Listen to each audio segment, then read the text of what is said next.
జై Hind dear friends, నేను మీ Chauhan Krishna. Welcome to soldiers group YouTube channel. మన అందరికీ తెలుసు, ఆంధ్రప్రదేశ్ రాష్ట్రంలో అటవీ శాఖకు సంబంధించిన నోటిఫికేషన్ అయితే రిలీజ్ కావడం జరిగింది. ఇందులో సబార్డినేట్ సర్వీస్కి సంబంధించి థానేదార్కి సంబంధించిన నోటిఫికేషన్ అయితే విడుదల కావడం జరిగిందనమాట. అయితే దీనికి సంబంధించి పూర్తి వివరాలు అయితే నేను ఈ వీడియోలో చేయబోతున్నాం. అయితే ఇందులో ఏజ్ లిమిట్ ఏంటి, అదేవిధంగా క్వాలిఫికేషన్ ఏంటి, అండ్ దీని ప్రాసెస్ ఎలా ఉంటుంది, ఫిజికల్ టెస్ట్ ఉంటుందా దీనికి, అదేవిధంగా ఎగ్జామ్లో సిలబస్ ఏ విధంగా ఉంటుంది, అండ్ మనం క్వాలిఫై ఎగ్జామ్ ఏ విధంగా ఉంటుంది అనే విషయం గురించి అయితే మనం ఈ వీడియోలో చర్చించబోతాం. అయితే ఇప్పటికీ మన సోల్జర్స్ గ్రూప్ని యూట్యూబ్ ఛానల్ని ఇప్పటికీ మీరు సబ్స్క్రైబ్ చేయకపోయి ఉంటే వెంటనే మన యూట్యూబ్ ఛానల్ని సబ్స్క్రైబ్ చేయండి అండ్ పూర్తి వీడియో స్కిప్ చేయకుండా చూడండి. సంబంధించి పూర్తి వివరాల్లోకి మనం వెళ్ళినట్లయితే ఇది Andhra Pradesh public service commission post of thanedar in AP forest subordinate service కి సంబంధించిన నోటిఫికేషన్ అన్నమాట. దీనికి సంబంధించిన నోటిఫికేషన్ వచ్చేసి 9th సెప్టెంబర్ 2025 రోజు అయితే రిలీజ్ కావడం జరిగింది. అదే విధంగా దీనికి శాలరీ వచ్చేసి 20,600 నుంచి 63,660 రూపీస్ అయితే పర్ మంత్ ఉండడం జరుగుతుంది. అదే విధంగా 18 to 30 years కి సంబంధించిన అభ్యర్థులు అయితే దీనికి అప్లై చేసుకోవచ్చు అనమాట. అదేవిధంగా దీనికి అప్లికేషన్ డేట్ వచ్చేసి 11th సెప్టెంబర్ 2025 నుంచి 1st అక్టోబర్ 2025 వరకు రాత్రి 11 గంటల వరకు అయితే మనం అప్లై చేసుకోవచ్చు అనమాట. అదేవిధంగా దీనికి సంబంధించిన రిటర్న్ ఎగ్జామ్ ఉంటుంది కదా, దానికి సంబంధించిన అప్డేట్ అయితే ఇంకా రాలేదు. Written examination will be announced separately. అదే విధంగా ఈ వెబ్సైట్ లో అయితే వాళ్ళు అనౌన్స్ చేస్తారు. సో ఇంకా ఎగ్జామినేషన్ సంబంధించిన ఎలాంటి డేట్ అప్డేట్ అయితే లేదనమాట. అయితే డిస్ట్రిక్ట్ క్యాడర్ లో thanedar in AP forest subordinate service లో మొత్తం అయితే 10 వేకెన్సీస్ అయితే ఉండడం జరుగుతుంది. అదే విధంగా దీనికి సంబంధించిన ఎలిజిబిలిటీ అయితే చూస్తే దీని ఎడ్యుకేషన్ క్వాలిఫికేషన్ అయితే ఇంటర్మీడియట్ పాస్ అయితే సరిపోతుంది. సో మీరు ఏ గ్రూప్ నుంచి ఉన్నా సరిపోతుంది అనమాట. అదే విధంగా మనం ఫిజికల్ రిక్రూట్మెంట్ కి సంబంధించిన వివరాలు మనం చూసినట్లయితే పురుషులకైతే 163 సెంటీమీటర్ హైట్ ఉండాలి, 84 సెంటీమీటర్ అయితే చెస్ట్ ఉండాలి, అదే విధంగా 5 సెంటీమీటర్ చెస్ట్ ఎక్స్పాండేషన్ అయితే అవ్వాల్సి ఉంటుంది. అదే విధంగా ఉమెన్ క్యాండిడేట్స్ కి అయితే 150 సెంటీమీటర్ హైట్ ఉండాలి, అదే విధంగా 79 సెంటీమీటర్ చెస్ట్ ఉండాలి, అదే విధంగా 5 సెంటీమీటర్ చెస్ట్ ఎక్స్పాండేషన్ అయితే ఉండాల్సి ఉంటుంది. అదే విధంగా కొంతమంది షెడ్యూల్ ట్రైబ్ మరియు ఏజెన్సీకి సంబంధించిన అభ్యర్థులు ఉంటారు కదా, వాళ్ళకైతే కొద్దిగా రిలాక్సేషన్ ఇవ్వడం జరుగుతుంది. వాళ్ళకి 158 సెంటీమీటర్ హైట్ ఉండాలి, అదే విధంగా 78.8 సెంటీమీటర్ అయితే చెస్ట్ ఉండాల్సి ఉంటుంది. అదే విధంగా 5 సెంటీమీటర్ చెస్ట్ ఎక్స్పాన్షన్ అయితే చేయాల్సి ఉంటుంది అనమాట.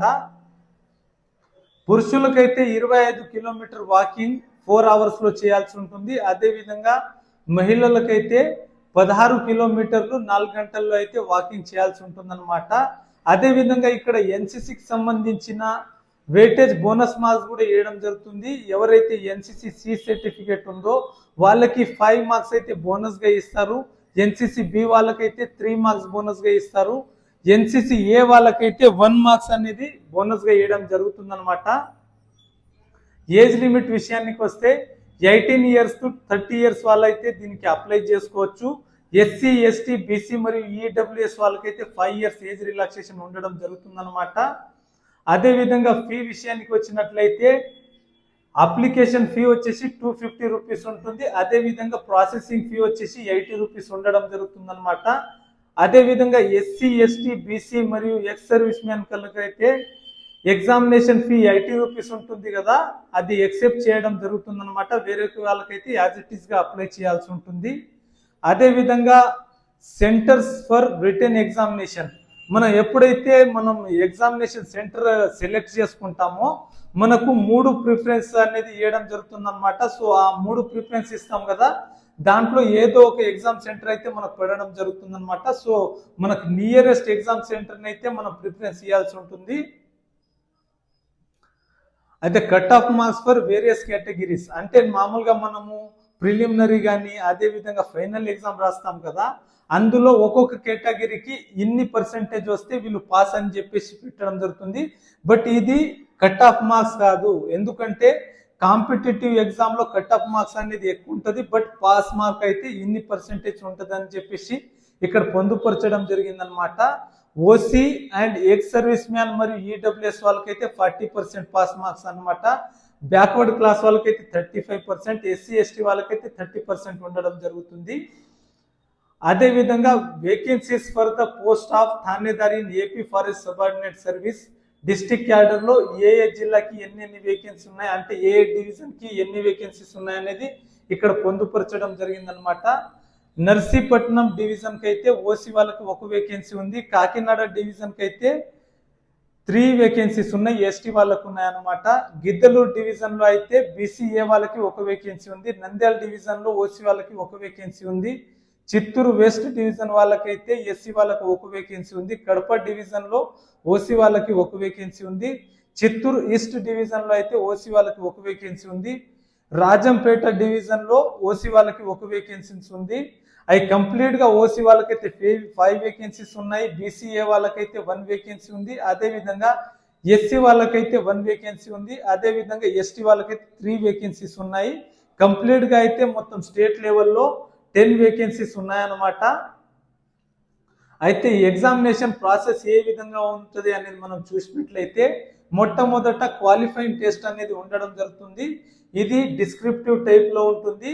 ఒక ప్రశ్న ఉంటుంది, 45 నిమిషాలు టైమింగ్ ఉంటుందన్నమాట. అదే విధంగా 50 మార్క్స్ అయితే పేపర్ ఉంటుందన్నమాట. So writing in SA in English or Telugu or Urdu language లో అయితే మనకి ఎగ్జామ్ ఉండడం జరుగుతుంది. ఆ తర్వాత పేపర్ 1 మరియు పేపర్ 2 ఉండడం జరుగుతుంది. ఈ 2 పేపర్లు కూడా ఆబ్జెక్టివ్ టైప్ లో అయితే ఉండడం జరుగుతుంది అనమాట. పేపర్ 1 అయితే జనరల్ స్టడీ అండ్ మెంటల్ ఎబిలిటీలో 100 క్వశ్చన్స్ ఉంటాయి, 100 మినిట్స్ టైమింగ్ ఉంటుంది. అదే విధంగా 100 మార్క్స్ అయితే ఉండడం జరుగుతుంది అనమాట. పేపర్ 2లో general science and general mathematics SSC standard లో అయితే ఉండడం జరుగుతుంది. 100 క్వశ్చన్స్, 100 మినిట్స్ అండ్ 100 మార్క్స్ అయితే ఉండడం జరుగుతుంది. టోటల్ గా 200 మార్క్స్ అయితే ఉండడం జరుగుతుంది అనమాట. సో దీనికి నెగటివ్ మార్క్స్ వచ్చేసి 1/3 లో అయితే నెగటివ్ మార్కింగ్ అయితే ఇవ్వడం జరిగిందనమాట.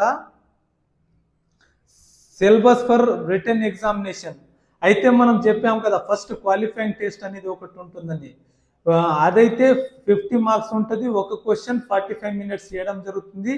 Writing in SA in English or Telugu or Urdu descriptive type లో అయితే ఉండడం జరుగుతుంది. టాపిక్ వచ్చేసి essay on theme relating the forest and environment మీద అయితే మీకు ఎగ్జామ్ ఉండడం జరుగుతుంది. తర్వాత పేపర్ 1 కి అయితే 100 మార్క్స్ ఉంటుంది. General study and mental ability అయితే సిలబస్ ఉండడం జరుగుతుంది. పేపర్ 2 అయితే 100 మార్క్స్ ఉంటుంది. అదే విధంగా general science and general mathematics SSC standard లో అయితే మీకు ఎగ్జామ్ ఉండడం జరుగుతుంది అనమాట. ఈ వీడియోలో నోటిఫికేషన్ కి సంబంధించిన పూర్తి వివరాలు అయితే మీకు తెలియజేయడం జరిగింది. సో మీకు ఈ నోటిఫికేషన్ కి సంబంధించి ఏదైనా డౌట్ ఉంటే వెంటనే కామెంట్ బాక్స్ లో మెసేజ్ చేయండి, మీ డౌట్ ని క్లారిఫై చేస్తాము. అదే విధంగా మీరు ఇప్పటికీ మా యూట్యూబ్ ఛానల్ ని సబ్స్క్రైబ్ చేయకపోయి ఉంటే వెంటనే సబ్స్క్రైబ్ చేసి బెల్ ఐకాన్ ని టచ్ చేయండి. అదే విధంగా ఈ వీడియోని మీ మిత్రులతో షేర్ చేయండి. Thank you so much. జై హింద్, జై భారత్, వందే మాతరం.